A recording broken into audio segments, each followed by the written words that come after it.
Shankara Varaprasad movie biggest block buster అయింది. ఎక్కడ చూసినా కూడా ఇనామస్ హిట్గా నిలిచిపోయింది ఈ సినిమా. 2026లో తొలి బిగ్గెస్ట్ బ్లాక్ బస్టర్. చిరంజీవి కెరియర్లోనే అత్యధిక వసూలు సాధించే చిత్రంగా నిలుస్తుంది.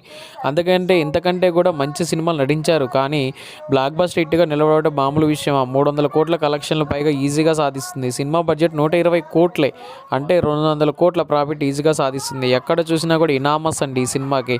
సినిమా స్టోరీ నచ్చడం, ఫ్యామిలీ ఆడియన్స్ అందరూ కూడా తరలి వెళ్తున్నారు. మరి ఒక 70 సంవత్సరాల వృద్ధుడు సినిమా థియేటర్లోనే చనిపోయాడట హార్ట్ స్ట్రోక్తో.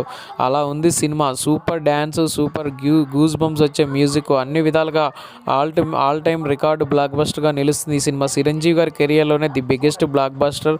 అండ్ ఆయన యాక్టింగ్ కూడా పీక్స్ లెవెల్లో ఉంది. వెంకటేష్ గారు వచ్చిన దగ్గర నుంచి నెక్స్ట్ లెవెల్ యాక్టింగ్ ఉంది. నయనతార అండ్ చిరంజీవి గారి బోత్ కాంబినేషన్ సూపర్ గుడ్. వాళ్ళిద్దరూ భార్యాభర్తలుగా చేయటం అనేది చాలా సూపర్గా ఉంది. అల్లు అరవింద్ గారు ఈ సినిమా చూసి ఎంజాయ్ చేశారట. మీకు ఎలా అనిపించిందో కామెంట్ రూపంలో తెలియజేయండి. Thank you watching video. Thank you all.